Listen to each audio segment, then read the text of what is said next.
As a wise person once said, you can't judge a book by its cover, and never has nature proved this more pointedly than in the case of the adorable North American horned toad. Because the horned toad has a round body that looks like a frog or toad, it was given the name toad. Unlike frogs and toads, which are amphibians, the horned toad is actually a lizard and is found only in dry areas. Excuse me, class. Hello? Yes, of course. Yes, I know. The black hat. Yes, of course. Okay, bye then. I'm sorry, class. Now, about this toad that isn't a toad. 3:15 already? Everyone please enjoy pages 68 to 75 for tomorrow, and I'll see you in the morning.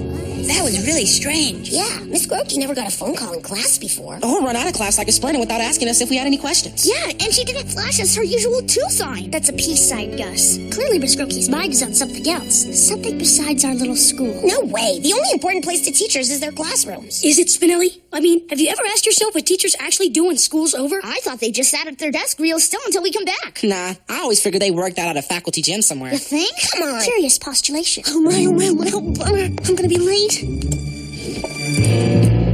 Oh, children, I didn't see you there. Well, I really must run. Peace.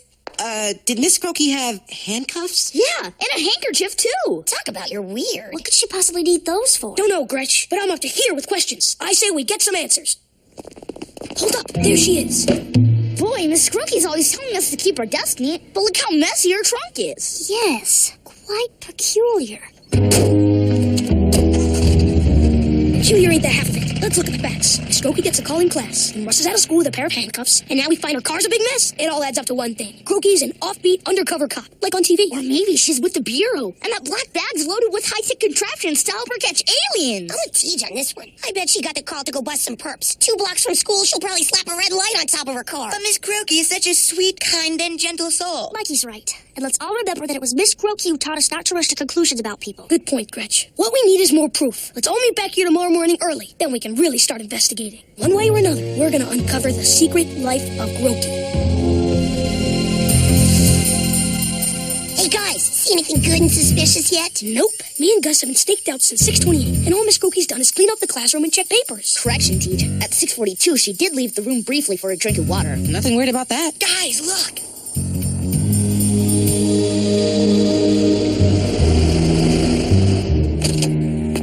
Okay, now this is weird. Yeah, who is that schmendrick? Maybe he's her husband. I don't believe Miss Grotke is married. Shh, something's going down.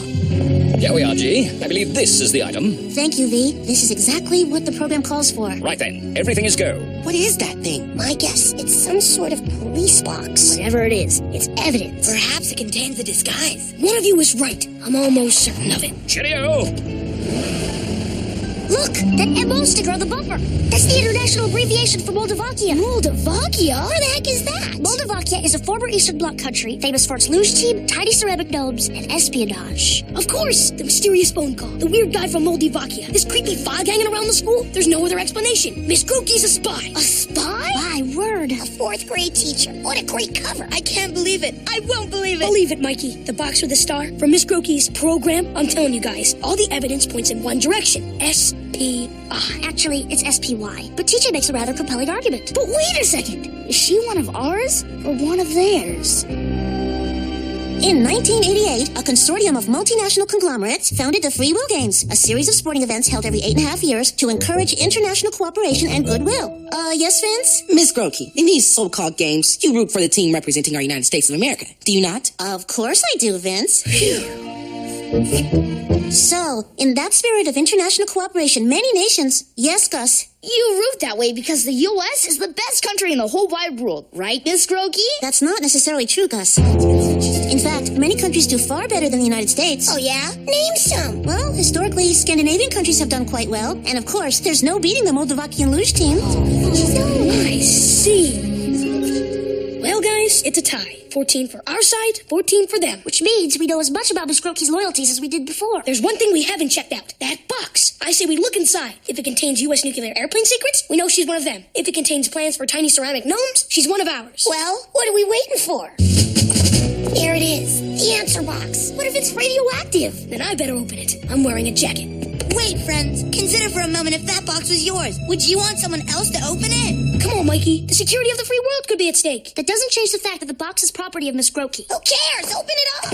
Wait, guys. Somebody's coming. Children, why are you in here and not outside enjoying recess? We felt like reading. Oh, how refreshing, Vincent. Then let's all open our social science textbooks to Chapter 7, Democracy and You. Excuse me, Miss Grotke. Someone named V just called for you at the office. He asked that you meet him at 77 Glue-Click Plots at 3:45 today. Oh, dear. Thank you for the message, Menlo. Certainly, all part of a boy's life. Excuse me, children. I have some things I need to do. She took the box. Looks like there's only one way to solve this mystery now. And that means come 3:45, all of us are gonna be at 77 Good Luck Plates. Actually, TJ, it's pronounced. Glue-Click Plots!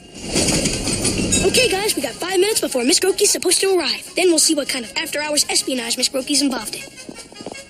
Whoa! A spy ring in Little Bavaria? Such deceit in the happiest neighborhood in town. It can't be. Hey guys, this is number 77. A used bookstore? It's gotta be a front. Yeah, who in their right mind would go into a used bookstore? Well, actually, I occasionally... Quick, guys, Secret Agent Grotke at 10 o'clock.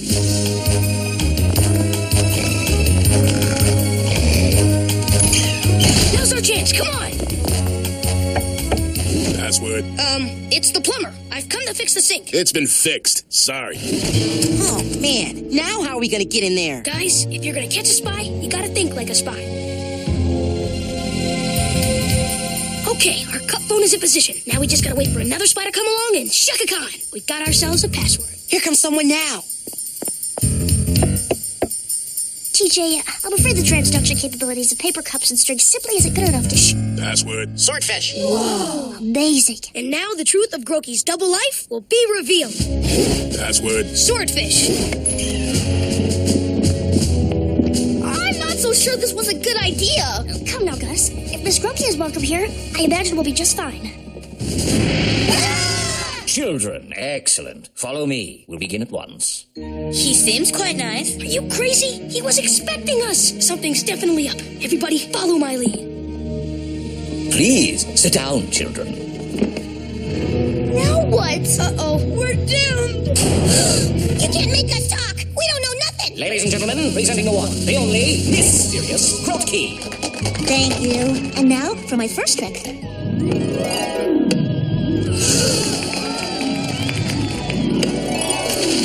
Glad we didn't open that box in the classroom.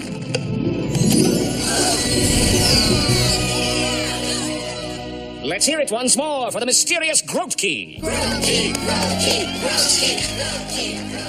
My goodness, what are you kids doing here? We were going to ask you the same thing until we figured it out. You really had us going there, Miss Grotke. What with the leaving early and the phone calls and the magic box. And those cool trick handcuffs. That was truly a great escape. I almost leapt up to save you. Thank you all. I'm glad you enjoyed it. It just goes to show you can't judge a book by its cover. Or a horny toad, neither. Quick question, Miss Grotke. Why be so secretive about your mastery of legerdemain and sleight of hand? Well, Gretchen, I've always had a passion for magic, but I never thought I was good enough. So I thought I'd try out my act here before showing you kids at school. You've got nothing to worry about, Miss Grotke. You're the best magician ever. Well then, perhaps I can start using my magic in class or even teaching you kids a trick or two, like how to do this. I'd like to propose a toast to the not-so-mysterious Grotke, a neat lady, a loyal American, and a magician par excellence. Actually, TJ, the term is par excellence. Check. And a heck of a teacher, too.